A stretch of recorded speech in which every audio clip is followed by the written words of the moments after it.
Uyaphila. Angibingelele ngenhlonipho abefundisi esinabo phakathi kwekhaya. Ngibingelele usihlalo wedayosisi. Ngibingelele ubafo kona ke. Ngibingelele usihlalo kwama-region abakhona. Ngibingelele amadodana wonke omama abafowethu nje abakhona phakathi kwaleli khaya bese ngibingelela umndeni wonke phakathi kwekhaya egameni lika Jesu ngiyanibingelela. Amen. Ngizosebenzisa lokuncane nami ngithatha okuncane ngihlale phansi. Awuthi ngifunde bazalwane. Isihloko sithi sinompriest omkhulu ongasisiza. Ngicela ukufunda u14 kuphela bese ngigcine kuwa. Ngakho ke sinompriest omkhulu kakhulu odabula amazulu. uJesu indodana kaNkulunkulu. Uvumeleni bazalwana mina ngithi asibambelele kusi sivumelwano sethu.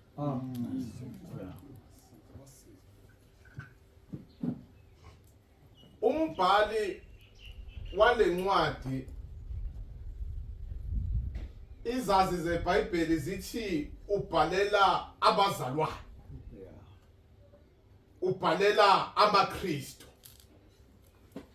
So le ndawo engiyithathayo ngiyithanda ngoba ubabhalela ukuthi kukhona isivumelwano kumaKristu.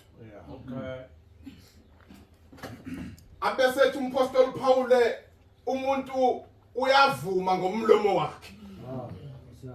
Akholwe ngenhliziyo. Bese kuba ukusindiswa. Bese uNkulunkulu alethe isivumelwano sokuthi phezukwesono kukhona uKristu osindisa umuntu. Amen. Ngoba into engiyithanda ngoNkulunkulu ukuthi uNkulunkulu akakwazi ukwenza isivumelwano nomuntu bese mshiye ngamnikezanga sona. Uma sibheka eqaleni kweBhayibheli kuGenesis uAbrahama uthi phuma ezweni lakini bese menzela isithembiso selizwe yakulo. Ngoba uNkulunkulu akakwazi ukwenza isivumelwano bese kushiya kanjalo. Uthi ngizokwandisa ngikwenza isizwe esikhulu. Kodwa ukuze ngikwazi ukwandisa phuma la. Madodana kudingeka abantu abazophuma kuqala. Esizweni sakubo. Baphuma bengazi ukuthi bayaphi. Kodwa bebabizwi lesivumelwano ukuthi masuka la kunelizwe siyakulona.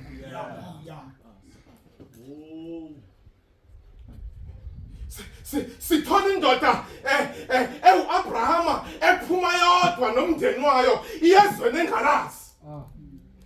Ngenxa yokuzizwi ngoba izwi liphuma kumdali liqamba into engekho ibe khona. Wabamba ukholwa ukuthi lo ongibizile noma ngingamazi kodwa uthe ungisezweni likhona izwe. Amen. Likhona izwe bazalwane. Akuzokusiza ukumbiza singaphandle senze ngathi singaphakathi singaphandle. Uyavunywa uKristu.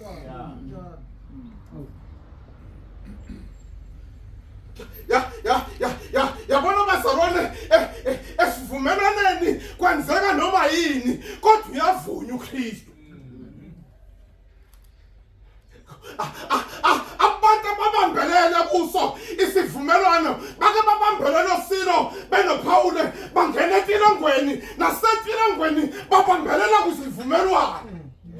Sokuthi asisuki thina noma singashawa asisuki thina sinesivumelwano.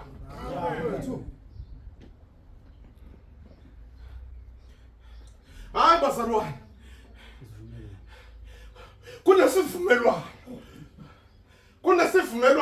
Isivumelwano sivula indlela kaSihloka sibi. Isivumelwano.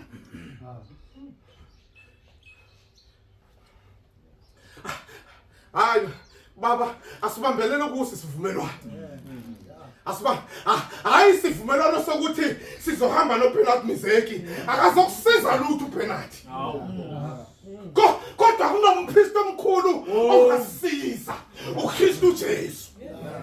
Hayi mntwana singakhohlisana nje kodwa uyavunya uKristu abe inkosi empilweni yakho bese kuvulela indlela uthi nami usufana noDaniel owafakwa emphandweni afike zikhona ingonyama kodwa ngomusa kaNkulunkulu mhlawumbe wayevuma ingoma ethu nabantu bakonkosi ngezikhathi zonke kukhona ingoma ezivunywayo kanti abantu abayiqondi imini. Yabona umuntu onesivumelwano noKristu. Phela isivumelwano bazalwane siyinkinga ngoba thina la ngokomthetho isivumelwano siyabophisa mase siqashuka. Mawuthatha into nje umuntu nisibhale phansi isivumelwano uthi savumelana kukhona isignisha thina noNkulunkulu wasinika isignisha uJesu.